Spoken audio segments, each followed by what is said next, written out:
Standar pelayanan minimum ini, Pak, ini adalah hak pemakai jalan tol. Hak orang yang bayar masuk ke jalan tol. Selama ini, kenaikan jalan tol, Pak, cenderung, ya kalau bahasa saya suka-suka lah. Kami di sini pun hanya mendapat keluhan saja. Komisi ini hanya jadi ruangan tempat keluhan saja. Ya, kali ini kami tidak akan membiarkan lagi ruangan ini hanya ruangan tempat keluhan saja. Kita akan proses mana jalan tol yang memenuhi SPM dan mana jalan tol yang tidak memenuhi SPM. Kami akan menyampaikan keberatan sebagai wakil rakyat kepada BPJT. Ini kepala BPJT selama ini duduk manis, Pak. Nggak pernah kita panggil-panggil rapat pun dikasih senyum manis saja di Komisi 5 ini. Tapi kita yang dimarahi rakyat ketika tarif jalan tol naik dan rakyat tidak punya posisi untuk melakukan kompromi apa-apa. Selain kalau you mau masuk silahkan bayar, kalau nggak mau bayar jangan masuk. Padahal hampir semua jalan tol itu ada solicited-nya, Pak. Ada uang rakyat di situ. Ingat teman-teman BUJT ya. Tidak semua jalan tol itu full investasi, Pak. Ada yang lahannya dibebaskan oleh negara. Ada yang ruas-ruas tertentu itu ada pakai APBN, itu yang solicited tadi. Sisanya investasi. Ada uang rakyat di sana, ada hak rakyat di sana. Mereka punya uang turut menyediakan jalan tol. Bebaskan lahan, ikut membangun jalan tol, duit rakyat ini. Tapi begitu kenaikan tarif, mereka tidak punya posisi tawar apa-apa.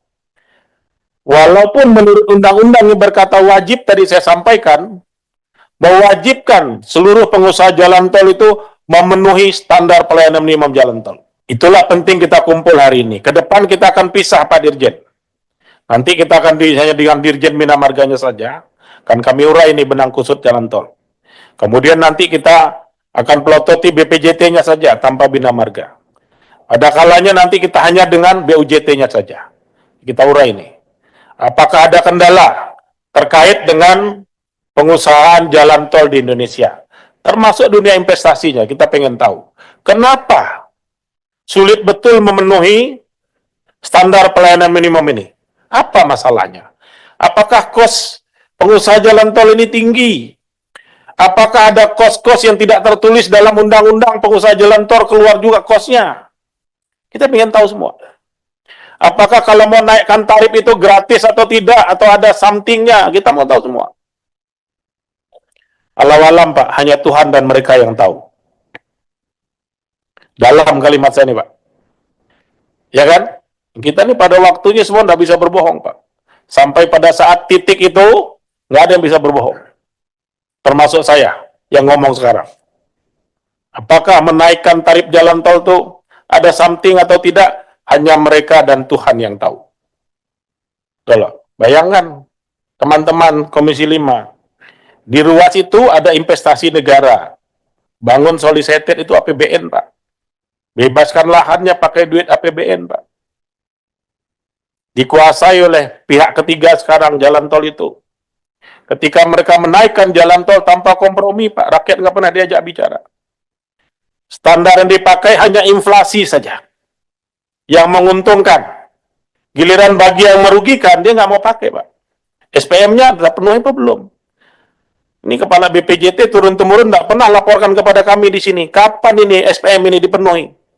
Seperti apa SPM yang tidak dipenuhi? Nggak pernah Kepala BPJT uraikan di sini. Selain mengajukan anggaran saja.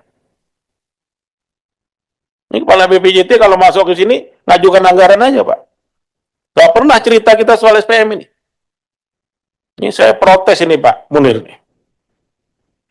Tolong, Pak, diperbaiki nih. Bapak menjabat kembali. Jangan terus komisi ini jadi tong sampah di sini, Pak.